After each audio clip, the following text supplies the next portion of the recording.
Hello team, welcome to another ATP Geopolitics video with myself, Jonathan Emmons Pearce. This is a US politics, little 5-minute one. I've just come off the back of pinching out my tomatoes.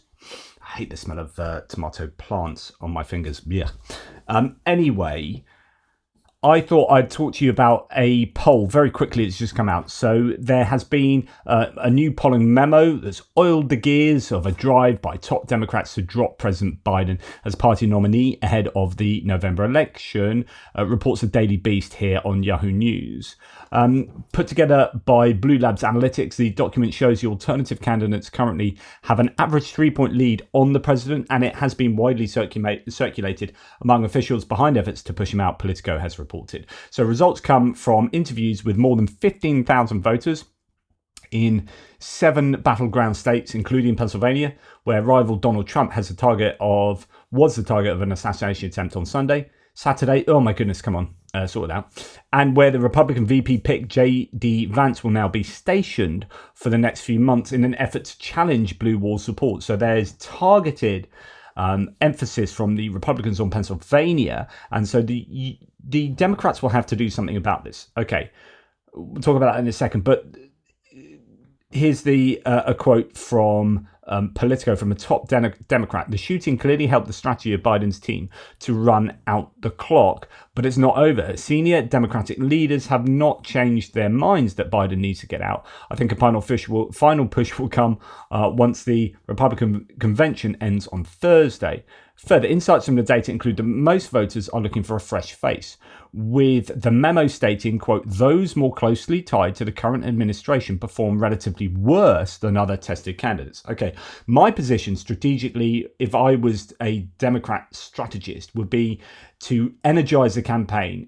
I don't think it's good enough. I know lots of people now, some on my threads who say Biden has to be the best candidate because of form, because of Alan Lichtman's keys to the White House, all of these arguments that I'm not saying are wrong, but I just think that there is a stronger argument for renewing a sense of voting for the Democrats rather than against the Republicans. At the moment, the Democrats are going to be really campaigning on better Biden, safe pair of hands, old guy, but it's the team around him, and he might not be the most reactive rhetorically and cognitively, but actually he's still sound and kind of knows what he's talking about in a quiet, the clear light of day, if you like. But it's, voting against Project 2025, voting against Trump. Whereas I would say you need to energize the base to give them a reason to come out that is for something. And actually, there's an interesting name that I hadn't considered too much because he's relatively new on the scene-ish. He's not that new on the scene. But anyway, I don't want to jump the gun here. So it's interesting that those closest to Biden actually do less well. So I have been thinking that Kamala Harris is actually an all right candidate. I think that she will mobilize the black and brown vote. I think she would mobilize a female vote. She's been really strong on reproductive rights. The more she's been wheeled out, if you like, well, not wheeled out, that's a completely wrong phrase. The more she's been frontlined rather than sidelined over the last few weeks since Biden's cognitive issues have come to a head, she has done better and better. So there's the mere exposure effect. The more you expose an idea or a person, the more credible they become. It's just how advertising works, right? Trump gets a lot of that. He's on TV the whole time, whether he makes ridiculous statements or does something really good. Whichever end of the spectrum that is, he's on TV, and that exposure gives him credibility. And that's what someone like Kamala Harris needs. The reason why she's been seen as a worse choice in terms of polling is actually because she hasn't been out there in the limelight. She's been sidelined by Biden since she became VP. And actually, as soon as you start putting her in the limelight, the polling numbers for her go up, her favorability ratings go up, and she's been polling 3 points ahead of Biden now. So I think my conclusion is that, you've got to go for it. Yes, it's a risk, but you want to start energizing the base, and you need to give people a reason to get excited. And I think a new candidate, whoever it is, allows the Democratic electorate to do that, to get excited. Something different. Just people like something different. Now, the article finishes. That's bad news for supporters of Vice President Kamala Harris, i.e. the people closest to him do relatively worse than other tested candidates. She does worse at the top of the ticket, and a ray of hope for those backing candidates from further afield. The strongest contenders at present are, and really the whole point of me doing this video is this, according to the memo, Senator Mark Kelly, Democrat Arizona, Maryland Governor Wes Moore, Pennsylvania Governor Josh Shapiro, and Michigan Governor Gretchen Whitmer, who all polled ahead of Biden by roughly 5 points across the battleground states.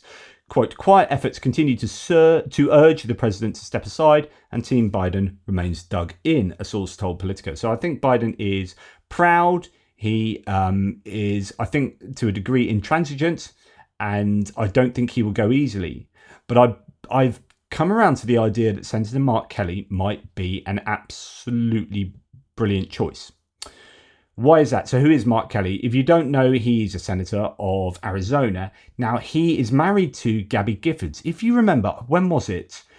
There was an talk about assassinations. There was an assassination attempt on her life, and it very almost worked. She was not very well for a long time. I don't know how she is now, whether the shooting has affected her cognitively. I can't quite remember, actually. But anyway, she's married to Mark Kelly. So he married her in 2007. And then there was that assassination attempt on her life in 2011, which then put her in the national spotlight, put gun control in the national spotlight, because this was like a really egregious example of politics gone wrong and people getting hold of guns, etc., etc., etc. And anyway, Mark Kelly is now the senator, as she's, I think, taken a back seat. Gabby Giffords, that is. So who is Mark Kelly? Well, here's the important stuff. He is a veteran. Not that was all important what I was saying, but as far as swinging independents and never Trump Republicans, he is a veteran, a former Navy captain, and a former astronaut. I mean, goodness me, this is the sort of guy, he looks like a no-nonsense guy. He looks like he could be a strong candidate. He's got good rep in Arizona. I think he's just a really strong candidate, but someone I hadn't really considered before. Someone, I know it's a bit cliche, but if you put a veteran up there and also a former astronaut, that's going to have one heck of a purchase on those swing voters and those people who just want a really good excuse to not vote for Trump. And actually, some of those people are simply never going to vote for Biden, because Biden, I think, has just been poisoned by too much, unfortunately, incorrect disinformational media and rhetoric. So he is 2020 special election, and then on 2022 he won re-election. So that's why I say he's relatively new. He hasn't been in the game that long in terms of a political position. Is he experienced enough? Almost certainly not. But is he someone that could maybe energize the Republican, the Democrat base, make sure people are coming out to vote for someone, but also to get those independents and those Republicans. If we go up in this this Wikipedia entry, you can see his positions on, say, reproductive rights, being pro-choice, climate, guns, of course.